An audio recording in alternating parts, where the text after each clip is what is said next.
In this episode, I design my Duna mission, Colonel Valley is in charge of the inaugural launch of a new LKO ferry, and I insert a relay network about Minmus, and all of this and more is coming up right now. Alright, so at the conclusion of the last episode, I mentioned that I'm going to go build my Duna craft anyway. So I'm going to start this one off just doing the design bit on the Duna craft. But I'm going to start off with a little bit of the planning part. So I'm going to open up Transfer Window Planner again, and I just want to show how useful this is. Now, technically, by Kerbal Alarm Clock, I have missed my Duna window, but of course, miss is a relative term. So what we'll do, let's first of all just get this thing to plot it. We're going to plot a 100 kilometer orbit from Kerbin to 100 kilometer orbit to Duna. We're going to plot what it... Okay, and so this is it's picking the cheapest one, which is like right now, but I'm not going to be able to launch right now because I have Kerbal construction time. I'm going to say it's going to take maybe 2 dozen. I'm going to give myself a couple of dozen days to build something. So what I'm going to do to try and figure out the cost here is this is today here. It's year 1, day 254. So I'm going to add 24 days to that. So that's going to be 278. And also, I'm not interested in going 2 years into the future and see, here's where the next window's beginning to appear. I don't care about that. So I'm going to just make this, I don't know, year 2. There we go. And we're going to plot this again, and hopefully, there we go. So now we're looking at 24 days in the future. It's picking us our cheapest burn we can. You can see things get a little more expensive as you move forward in time. So if I don't hit the 24 day deadline that I'm giving myself, I can still do it. It's just going to get more expensive, but we're going to go with this number. So down here towards the bottom, it's telling me that it's going to be an ejection cost of 1,173 meters per second. That's the burn you got to do at Kerbin to get yourself going out towards Duna. And then at Duna, it's going to cost 719 meters per second to get into this 100 kilometer orbit. And you know what? I got a plan for all kinds of shenanigans once I get to Duna, because I'm going to actually put 2 probes together. One's going to get dropped at Ike. You know what? I don't want to get into too much detail, but this 719 isn't quite right, because I also did some calculation of some delta V's in Duna's sphere of influence, which I have videos for calculating all that kind of stuff in the math videos if you ever want to take a look at them. But what this does is it gives me an idea of a budget so that I can use. So this is going to be the window I'm going to shoot for. Now what's nice is this is integrated nicely into Kerbal Alarm Clock. So down here we have a button that says Add KAC Alarm. So if I push that, that should be adding an alarm to Kerbal Alarm Clock. We can open up Kerbal Alarm Clock and look. There we go. And why it's 19... Okay, 19 days. Maybe we'll... Why did it go with 19 days when I asked this to be at 278, which is 20? I am so confused why it picked a slightly... Okay, we're going to delete that. Let's go a little more in the future. That was 19 days? So it was 5 days earlier than I thought it would be. So let's change this to 283. See what that does for me. Okay, let's plot that one. Alright, so a little bit more expensive. That's okay. Now it's $11.95 for the ejection, $253. Not that much more expensive, really. And let's see, that's on day 121. No, that's our arrival day. When's our departure day? There it is, 283. 283 is more than that. You know what? Let's just add that alarm. That's 24 days from now. Am I not adding right? 280? No, okay, no, that makes sense. Okay, so there's our window. This is what we're shooting for. And with that accomplished, it was time to get into the VAB and start building this thing. Now, as I mentioned, this is going to be 2 separate probes. So we'll start, as I always do, from the top down. So the smallest probe is going to be an Ike probe, and it's going to be the first one to be dropped off. Now, all this thing needs to do is get itself a low space capture about Ike. I'm figuring that's going to cost in and around 180 meters per second. But before I get into that, I got to think about science, because actually that's going to be the primary goal of this thing, is to collect science. Now, some science is going to be useless. The Mystery Goo and the Science Junior under Kerbalism are about collecting samples, and in order to get any science out of those samples, you either have to return them to the KSC or you have to bring them to an orbiting laboratory, which just isn't going to happen. So there's no point putting that stuff on. The other piece of science equipment that's going to be useless is the barometer, because with Kerbalism, barometers don't work in a vacuum, which I think really is fair enough. So the only science I got as far as science parts go that's going to do me anything is the thermometer and the Geiger counter.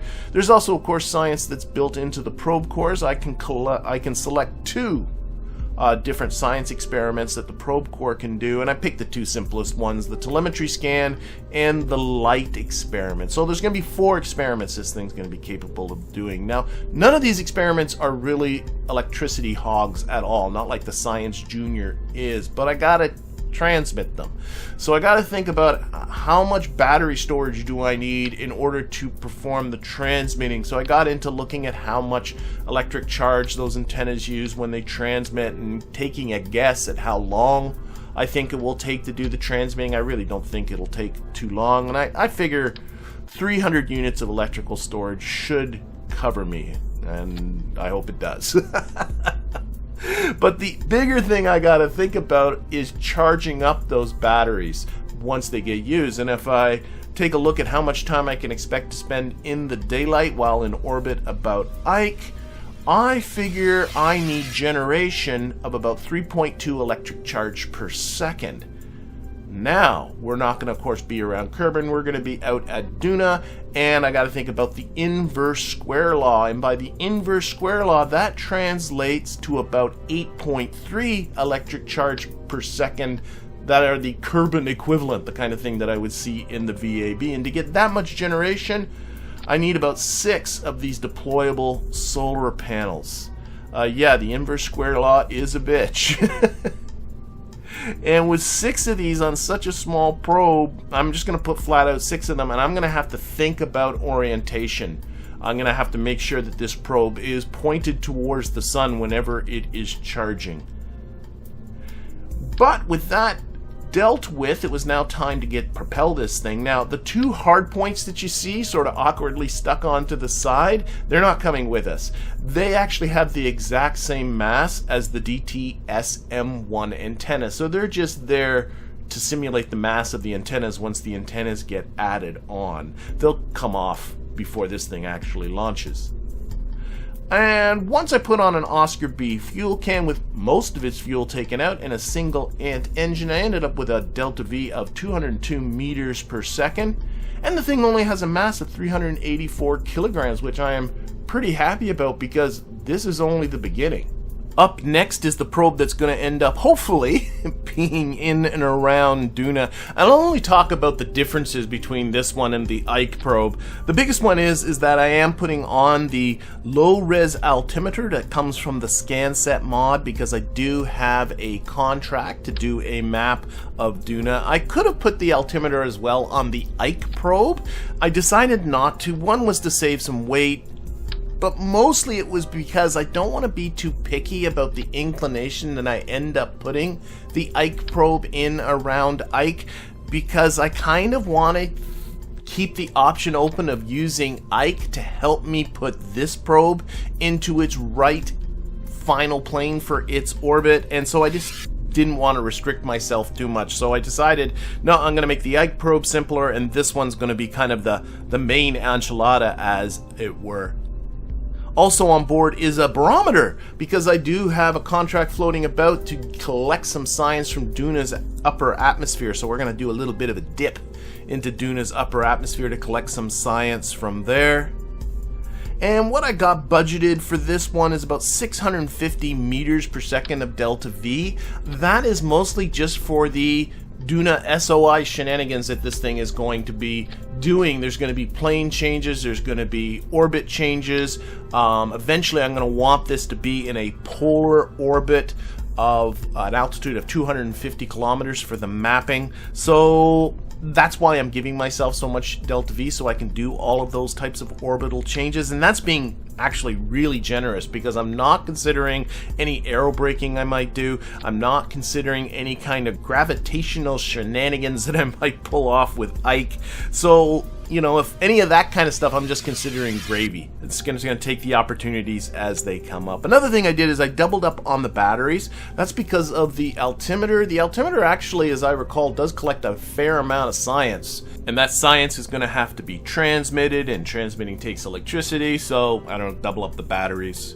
And I ended up with this probe. It has a delta V of 679 meters per second and a mass of 638 kilograms. And now that I'm happy with that, it was time to build me a simple transfer vehicle. And by simple, yeah, 3 parts: a fairing, an FL-T200 tank, and a pug engine, and that was the transfer vehicle. And with that transfer vehicle now has 1,872 meters per second, which should again be plenty to do the trans-Duna injection and capture at Duna and anything else that I can squeeze out of it. Of course, I did test it. I'm trying to get better at testing and not just assuming things are going to work. I tested to make sure the fairing deployed okay. I tested to make sure that this thing can hold onto a vector and burn okay, which it did. And the payload here actually only ended up being 2.7 tons all told, and that can be comfortably handled by my existing boosters. So I'm just kind of going down my list of boosters here, and oh, here it is. You are the winner, the Reliant 1-TR4. I choose you. So slap that one on, and of course tested that during the ascent. And actually, this is actually the same booster that lifts up the P1B, which has been, for the last little bit, my standard low Kerbal orbit crewed ferry. So I've used this booster a fair bit. It's pretty dependable. And because I'm using so many parts that I have used before, this turned out actually only to be a 7-day build. So it's gonna be built comfortably. Now that's at the building rate of the #1 service bay that's in the VAB, so it's going to take a little bit longer than that. Also remember, I still got to unlock and install the antennas, so that's going to add to the build time as well. But either way, should be comfortable for hitting my launch window. These next two things I'm not going to spend a lot of time with, but longtime viewers might recognize this. This is very similar to my Mountain Rescue VTOL that you last saw back in Season 1, Episode 22, as it struggled to rescue a couple of Kerbals from the mountaintops that are to the west of the KSC. And the reason why it struggled, it was because it was being pushed by 4 Juno engines, and those Juno engines really had difficulty producing enough thrust to keep the thing up once you got into an altitude of around 6 kilometers or so. Which is the altitude that you're going to need when you're up around those mountain tops. So what I thought is, well, I have the Wheesley engines now, so why not just do much the same thing, just swap out the Junos for the Wheesley, and I got this, which you can see is actually cruising along pretty good at over 6 kilometers without any kind of issues. But where it does have issues is, well, very subtle changes in where that center of mass is makes this thing pretty unstable. Yeah, it has a tendency to want to kind of flip around, and that produces a problem because this is a rescue vehicle, so Kerbals are getting in and out of the seats, and when you put in a new Kerbal that shifts where the center of mass is, it's not a good thing. And I thought, well, this thing's either going to need a complete redesign, or I'm going to have to wait for those 1.25 meter reaction wheels and really reaction wheel this thing up. We'll see. I don't know. I haven't quite decided that yet. I kind of put it on the shelf, but I just want to let people know I am thinking about this thing. And the other thing here is, well, here we have Virbree in the Wheesley Mark 1. This is a plane you've seen quite a number of times, and this is in response to a comment I made at the end of last episode thinking, you know what, I should collect some of this easy science that's just in and around the various biomes in and around the KSC. So that's all she's doing. She's just landing in different biomes, collecting the science that she can. Notice there's no materials bay or mystery goo, because the materials bay and mystery goo is not biome specific, so I've already collected surface ones of those, so there's nothing more to collect. But I am collecting everything that is biome specific, including EVAs and surface samples. So here she is in the Highlands, and she is collecting both of those two things. And, you know, I don't know, it's not a ton of science. Like the barometer and the temperature scan is really actually quite trivial. But the EVA and the surface sample, it's 8.6 science when you add them together. And if you add that over all the biomes, you know, it's not insignificant. It's worth getting. One thing I overlooked, though, is that the surface sample generates, as the name implies, a sample, and that sample with Kerbalism has to be stored, and the inline Mark 1 cockpit can only store one sample, so I could only do one EVA sample. Yeah, so here she is. She's doing one in the Highlands, but that was the only one that I could get on this mission, and I still had the deserts to go and visit, so I couldn't do my surface sample over there. But, you know, the nice thing about this is, you know, you bring it back to the runway, you land down, you use Kerbal construction time to do the recovery, and you don't have that build time. You can just fuel it up and get it back out again in minutes. But I discovered an unanticipated problem when I got into the Research and Development Center and took a look at the Science Archive, and well, wait a second. Where is my Highland surface sample? It's not here. I mean, I got the grassland. Bob did the grasslands last episode, and I guess some point in the past I must have put a capsule down in the deserts. Man, I don't even have water. Where's the Highlands? I know I got the Highlands one. And the only thing I could figure is when you use Kerbal construction time to recover the vessel, the sample gets lost. I mean, Kerbal construction time and Kerbalism perhaps just doesn't get along on that particular item. But that's fixable. I mean, all I got to do is just recover normally. I'll just recover normally and then just rebuild the vessel. It's not that big a deal. But before we go and do this again, let's kit out the Wheesley M1. One thing I definitely want to put on there is an experimental storage unit. That gets me more sample slots, and then I won't run into this problem of only being able to do, you know, one sample. And of course, we got to put on lights. I mean, I got these aviation lights now. We need lights. Everything is improved with just more lights. And you know what? We won't limit ourselves to just around the KSC. We can go up to the tundra. We can go to the ice caps.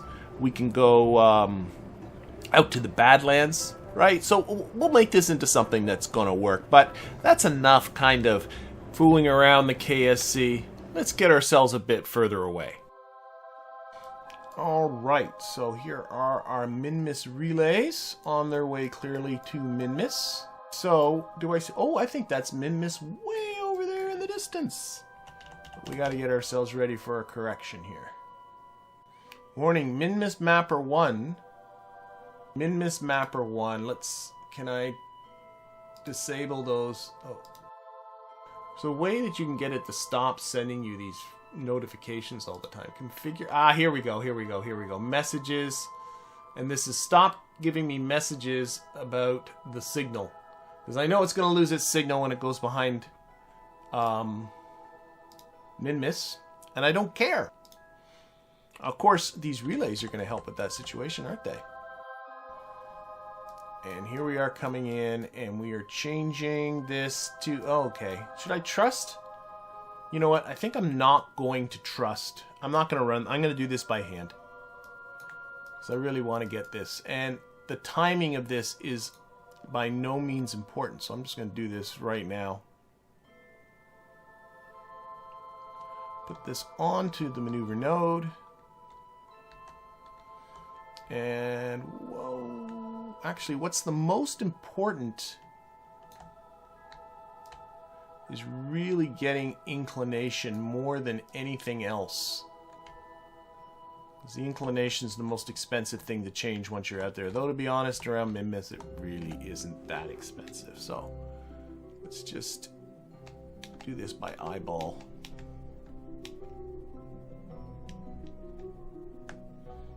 Going nice and slow, taking our time.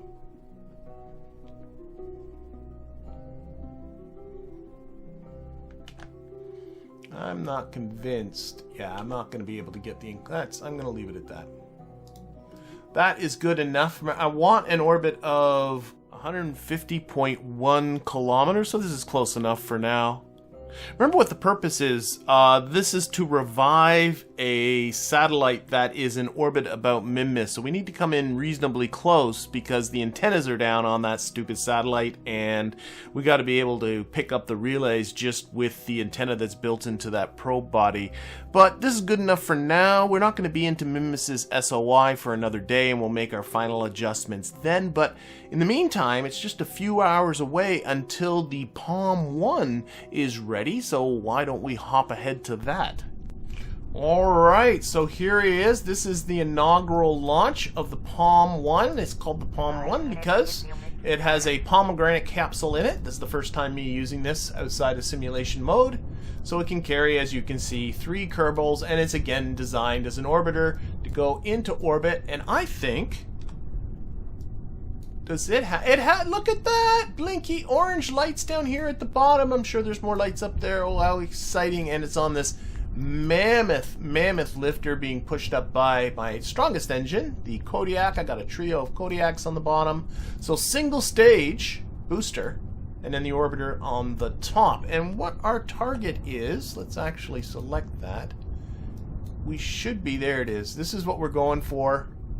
This location. Over the desert, you can see it's very slightly inclined. Do I have a, you know what, if I can open up Waypoint Manager, does it give me a latitude? It does, and this gives me an idea of inclination of you. See, your inclination is the highest latitude you can reach. So for instance, if I put myself into, this is 2.5 degrees latitude, if I put myself into an inclination of 2.5 degrees, then my highest latitude I'll reach is this one. Now, I don't know, I might just go with 5 degrees. I think that should be good. Now, where we are, I think it would be best if I actually went south, and then I might be north, and we'll see how it goes. We might have to go around a bit, but I think an inclination of about 5 degrees. We'll see how it goes. An inaugural flight of a new ship, first time with crew. And what do? We put tourists on it. I'm not sure NASA would do the same thing. But it's too late to regret that now. We are off. No, I'm just thinking I need to get Colonel Dan, or Lieutenant Dan, out of Kerbal Station because he is my rescue officer, and it's keeping him on board the station. It's what's preventing me from doing some rescue contracts and picking up some more Kerbals. At least the easy one, which is to pick somebody out of the sea. But my other rescue officer, I'm pretty sure, is Colonel Valley. I think it is. So he might not have been a good choice. If I switch him with Lieutenant Dan, then I got my other rescue officer up in space. So I was just thinking, why not see if we can also hook up with the station while we're doing all this? Might do it anyway. Because Colonel Valley, I think, is connected to the rescue contracts that are about rescuing the people from the mountains, and that VTOL's not ready.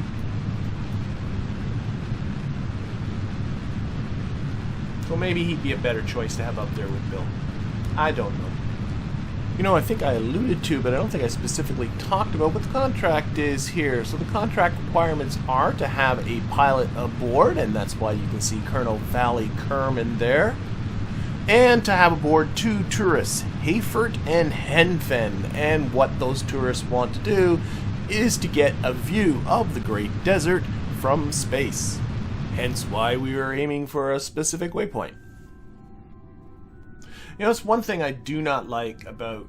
I like that, you know, the pseudo-stock game. These round ones come with the Making History DLC. I like that they're there. I do like having them. But what I don't like is that they're all exactly the same. Like the actual outside appearance, and for that matter, the inside appearance of the single crewed, double crewed, and triple crewed of these roundy capsules are all identical. So although this one holds 3, there's nothing on the outside appearance that would make it look... It's no bigger. It's heavier, but it's not larger. Alright, should be getting the start of our burn. There we go. And... bam. Pulling a lot of G's at full thrust. That's funny. Tourists love pulling 5Gs, don't they? It's all nice and comfy. And... oh, what a crappy insertion. What the heck? What the heck happened there indeed? I don't know. We gotta fix this. The program's ended. Wow. I don't understand. I don't know. Look at that. I think it's my trigger to end the burn, and I'm trying to puzzle out maybe a better way to end the burn than what I do. What trick? Look at that! Look at that trio of... oh, that looks so good. Anyway, what triggers the end of the burn is how far has the maneuver node vector moved away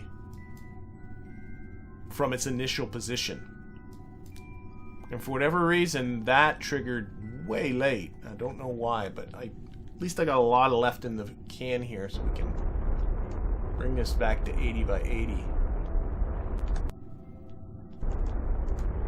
Okay, I don't like how this is working.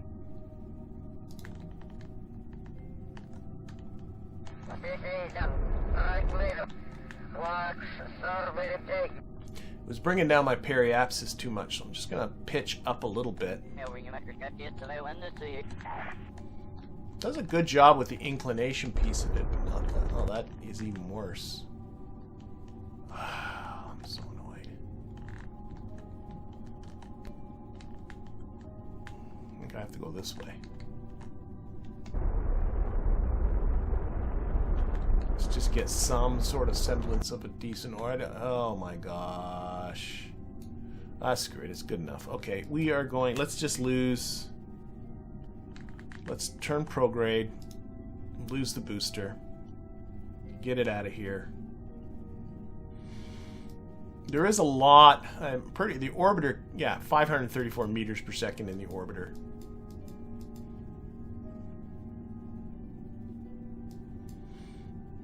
Oh, I'm disappointed with that insertion. I gotta look at it. If somebody has a better idea, what would be a good trigger as to when the burn is done? How much? I don't know. Think about it. Okay, we are going to stage. So now all we got to do is get ourselves over the Great Deserts. Where are we here? Where's the Great Desert? There we go.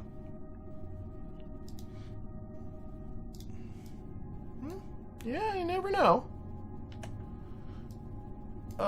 Solar panels are nice. I like having now these deployable solar panels. This is a much better craft.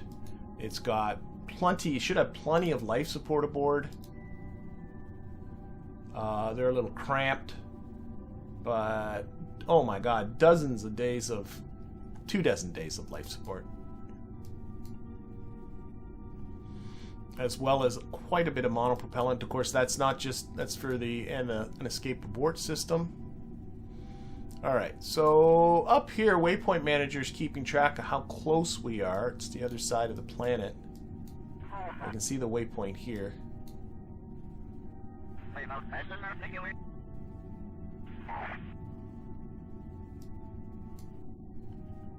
it comes. And if we miss this, we can just...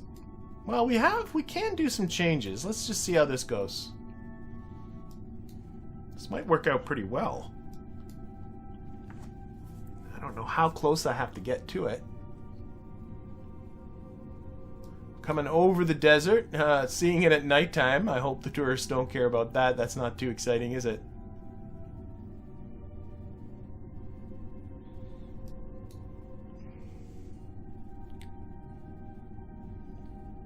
Boy, we're gonna come pretty close to that waypoint. It's like I planned it or something.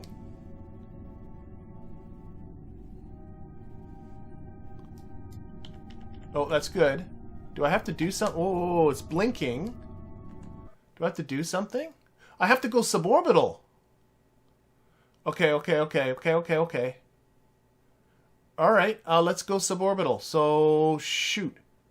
Okay, I can do this. I didn't notice that. So you have to be in a suborbital flight over the... Okay. We can do it. So we're going to resume flight. We're going to go right onto the retrograde vector right now. Let's go. Close enough. Let's get ourselves suborbital while we're still close to it. There, like that. Okay. Now, what I want to know is where am I landing? So much for coming towards where the state... Okay. Where's my periapsis? There we go. So, let's actually just go for a nice landing at the KSC. This should be doable. So much for that idea of getting to the station, but this should be good. I don't know. It's hard to tell, isn't it? We'll see how we do. That should finish off that contract. Major curb bucks for me. Okay.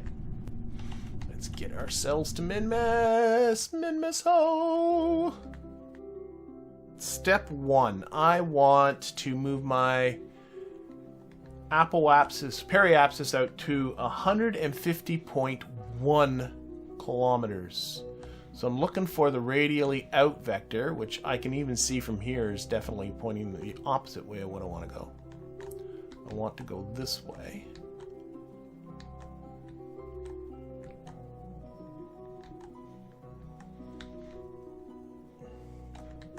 And I still have my thrust limiter nice and low. Yeah, I do. So that's good. We're not going to use a maneuver node for this. We're just going to look at Kerbal Engineer up there. Keep it on there. Okay, here we go. 150.1.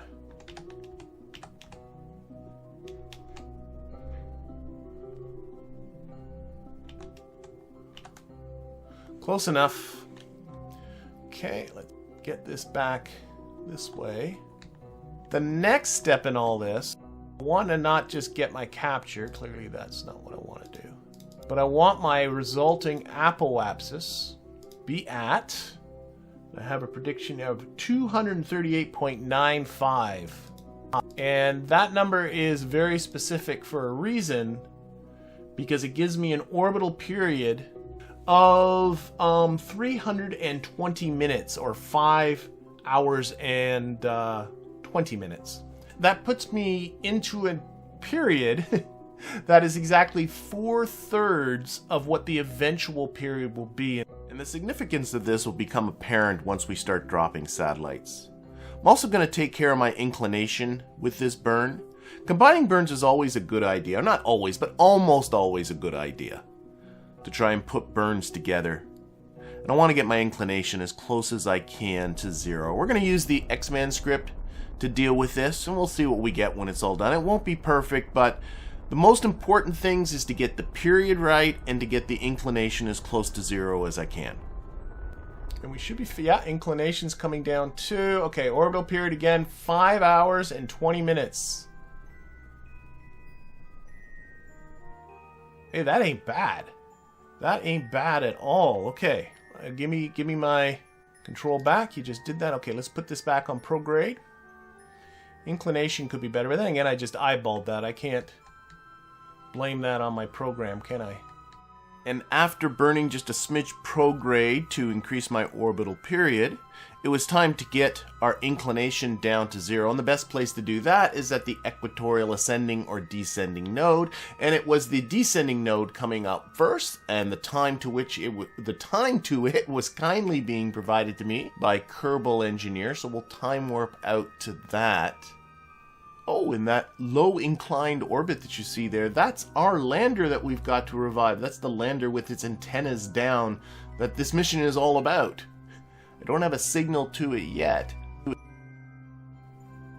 And I'm looking at time to equatorial descending node. That's really close to 0. Oh, look, I see that? That's okay. I'm gonna stop right now. See how we just picked up a signal with Minmus 2? So, Minmus 2, I'm going to switch to you. Alright, we're here. Oh, and the antennas have gone up automatically. I think the script called them. So there we go. Our antennas are now engaged and up. But what I want to do before I go anywhere else is go into these automation features. Yeah, when we are not linked, just, no, this is the whole don't care, don't care. Don't care, don't care. Don't mess around with the antennas anymore. Just make sure that everything else should be don't care on the antennas. So what I want to do is I want to go back to our Minmus relays and bring down that inclination. And then I just rode this right around back to periapsis.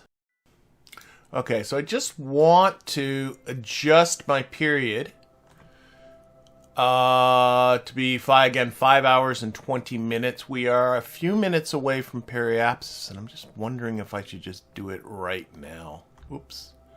So I need to decrease the size of my orbit.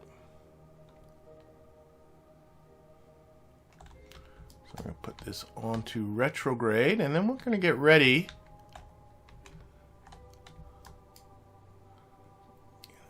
Is still very, yeah, that thrust is still very low. That's what I want. Let's see, can I do this without messing up periapsis too? Oh yeah. I already did it too much. Okay, it's within a tenth of a second, which is good enough. Let's get ready to release a satellite. A tenth of a second off, 0.006 degrees on the inclination. Yeah, there's only so long you can obsess about this kind of stuff. Okay. And I was realizing that I was playing around so much with inclination. Let's put this on regular orbital view. That I completely neglected the fact that probably once I release this, we're going to lose all hope of inclination. That'll probably mess up the inclination anyway, but let's see. Push that off. Oh, I was smart enough to cut down the force of that. Nice, nice, nice. Okay, so let's move on to this one. And what we're going to need to do is circularize. So let's see, let's find the retrograde vector. Why do I have no... Oh, wait, I disabled the reaction wheels, didn't I? Please tell me I disabled the reaction wheels and that's why I have no control toggle torque. Haha, okay.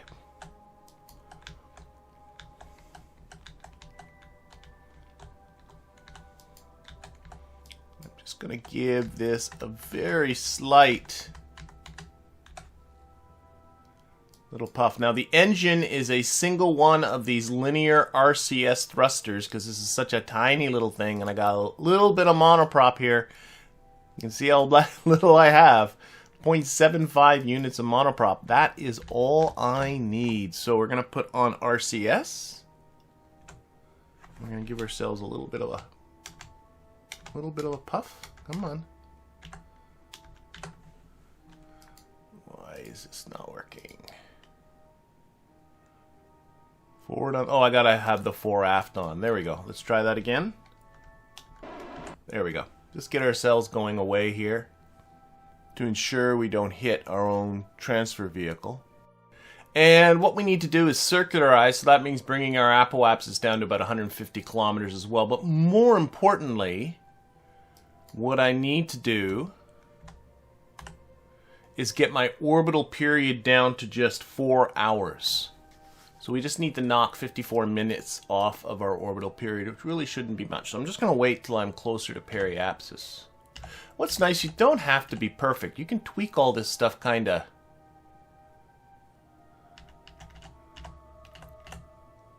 There we go. You can tweak all this kind of stuff after the fact. You know, if your orbit's not exactly where you want it to be. Alright. But this, I'm just gonna wait till we're really close. I wish I had the lock-on retrograde ability. Oh yeah, that's still too.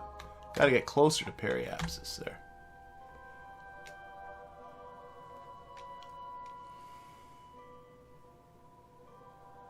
All right. Oh, I overdid it. That's how easy it is. Okay, we're going to turn down the thrust on this. All the way down.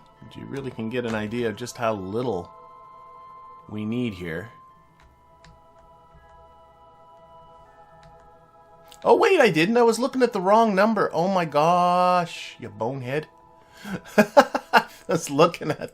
What was I looking at? I was looking at my time to my equatorial ascending node. There's too many times up there. Okay, okay. Put this back. Let's put the thrust back up, in fact, because we still got a ways to burn. Didn't I say something about you can still tweak these after the fact? It's not crucial. It'll be perfect. All right, let's go. Oh, RCS on. There we go. Now I'm going to look at the right number. Okay, almost there. Again, really didn't need much, but... Okay.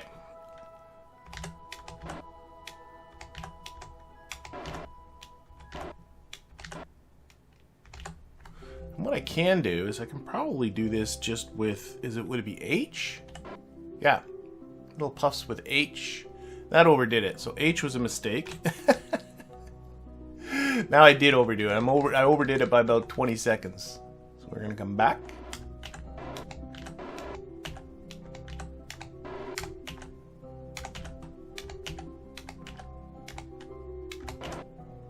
Uh, 4/10 of a second over. We'll live with it. So I'm going to put this onto the normal vector. Inclination is pretty low too, so I'm all happy with that. This guy's got solar panels built all the way around it, so it shouldn't have any issues with electricity.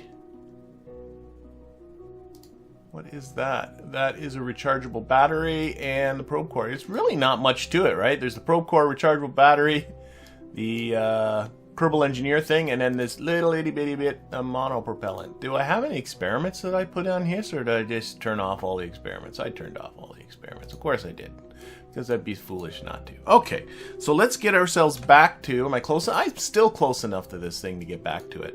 And now you can see how this is going to work. So here's the orbit that our first relay has just put in. This is our phasing orbit. Remember that the period of the blue orbit is 4/3 the period of the orbit we just, the period of the satellite we just inserted. So when we start time warping here, this guy's going to be going slower and is going to fall behind, but it's falling behind by exactly...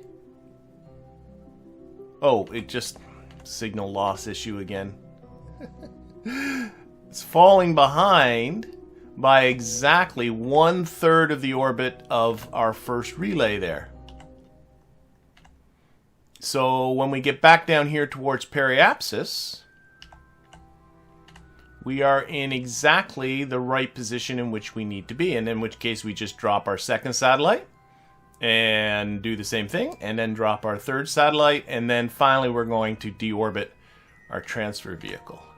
And if you want to see this in more detail, I have a tutorial video that's specifically devoted to how to insert a relay network using this kind of method, as well as a bunch of math videos that talk about how to calculate orbital periods and how to calculate these phasing orbits, regardless of what body you're putting your network around. But with our transfer vehicle now going to its, well, undeserved demise, this network around Minmus is now done. And you can see we got ourselves a nice equilateral triangle here.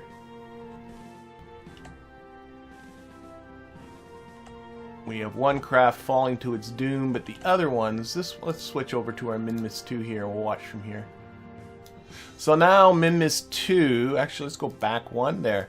It's picking up a signal because it's on the Kerbal side of Minmus. It can get its strongest signal just straight from the tracking station. But if Minmus 2 now goes into, it's not letting me time warp faster than 50 times. Which is something that is now, I know, fixed, or not fixed, but at least changed in. Now you can see it's picking up a signal from actually both of our relay satellites there. I'm not sure which one. And our signal strength is 96%, even though we are on the communication shadow side of Minmus. And with that accomplished, and this thing now alive and well, I think it is time to try and put this down to the surface and collect again more of that sweet, sweet science. But I think that's going to have to be for the start of the next episode. So I'm going to thank you for watching and hope to see you again next time.